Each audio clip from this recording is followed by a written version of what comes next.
democracy, it's still bloodshed. So anything worth having is worth sacrificing. And we know that this system right now is causing death after death, dissatisfaction. And whenever there's a longing for something new, whenever there's a great amount of dissatisfaction, nature brings about a change.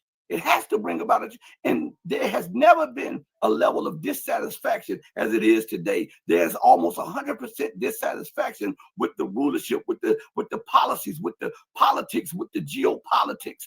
And now there must be something changed. We can't hold on. We can't build something new holding on to that which might have been. It has to be something. We have to let go of that which we thought that we wanted, but it never lived up to its potential for something else. Because if we hold on to that love that we lost long ago, we'll never be able to realize the love that stands before us or the love that we can build with somebody else in the future. Do you think the whole world is revolutionary? I mean, I think that most people are just concerned about putting food on the table, so they're not political. I mean, they have quite small horizons, you know. Smart. Yeah. I want to give a shout out to MS Sparks 187 for the $2 super chat. Thank you so much. I won't keep you much longer, but I love very interesting to talk to you. I was in South Africa once, twice actually recently, and we could talk about that sometime. Yes. Yeah, I really enjoyed the political. So do I. Back and forth. It really, I'm addicted to this stuff, and so I want to say this: anything worth having is worth sacrifice. Right. And just like the world went through an upheaval, and there was a lot of bloodshed when we switched from the British Empire to the U.S. Empire. Around the globe, it may have not been in the Western world, but around the globe, there's going to be bloodshed because one world is trying to hold on to the power that it once had, and a new world is coming in. Neither will let go. People are demanding something new. The people who held the reins to the old are demanding that we just reshape the old into something. But they still want to dominate. That's why I continue to go back to the rhetoric that you hear from Western leaders. America must lead. Europe is the garden, this and that, and blah, blah, blah, because that is entrenched in their mind. That is entrenched. And you cannot have something new. Jesus said it more beautifully than I could ever say it. You can't put new wine in old wineskin, lest the wineskin break and the wine spill out. Meaning that you can't if I have a glass full of dirty water, halfway full of dirty water, I would be a fool to pour the filtered water in there to try to drink it. First, I must dump the old out and clean it out, and then pour the water in it and drink it. And it would be better for my health and better in taste. And so we have to look at that. We can't look at what might have been. Go ahead. No, I'll have to think about this. As again, I'm a gradualist, and by instinct, but maybe that instinct is wrong, you know. Sometimes in our personal lives, it's best to sometimes start afresh rather than hold on. I mean, I'm iterative in the sense that you keep what's good about the past things in your life and then try and reject the bad things, right? And gradually get better and better. But I think that I don't know. I don't want to spoil the spirit of this by saying, you know, other things. So let's. I think it's a fantastic conversation. You've certainly made me rethink or think about things I might not, because I'm so focused on the war between in Europe's interests and Europe's concerns with Russia and Ukraine, and so I tend to see all positive about Trump. If not America, I'm very critical of America, although in a way, European and American civilization cross over. I mean, as you said, it's America's a child of Europe, and you say white domination and Western domination. So I don't really have anything to add. I think we're certainly in a very interesting world. The world is already multipolar, isn't it?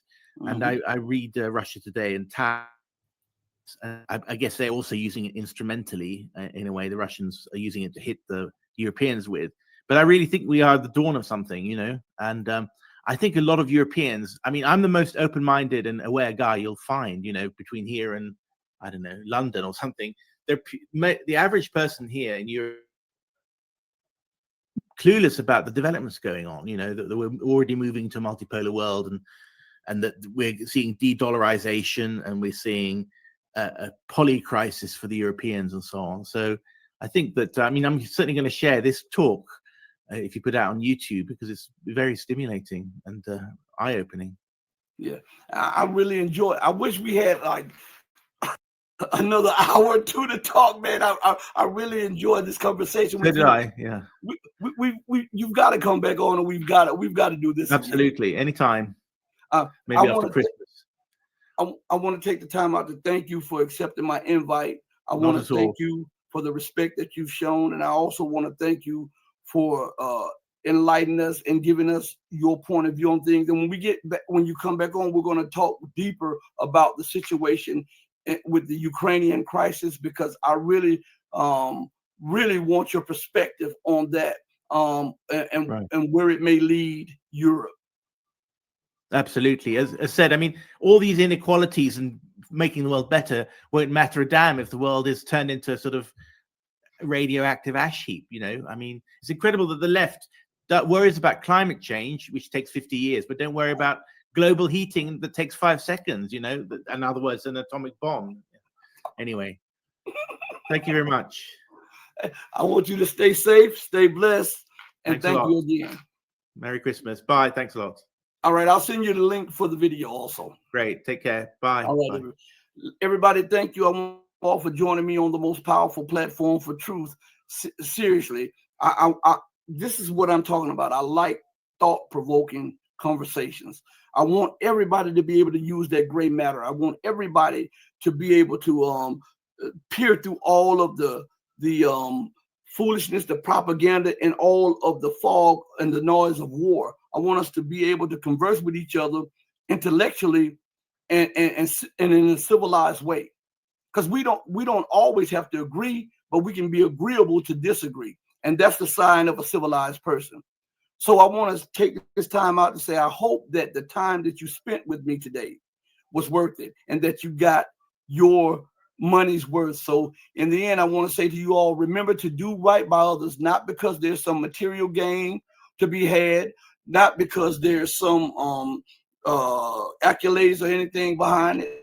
I want you to do right by others because it's the right, the humane, and the godly thing to do. Because even when no one else is watching you, remember that God Almighty is watching you.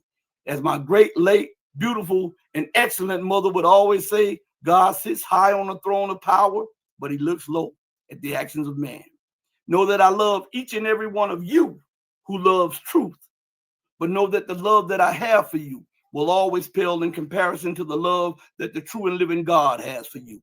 Until we next speak again, stay strong, stay true, but above all things, remember to stay righteous. Because remember, righteousness is the only thing that's going to get you out of here. Hey, mama, your baby boy loves you more than life. Thank you, everybody, from the bottom of my heart to the depth of my soul. Peace. We're out of here.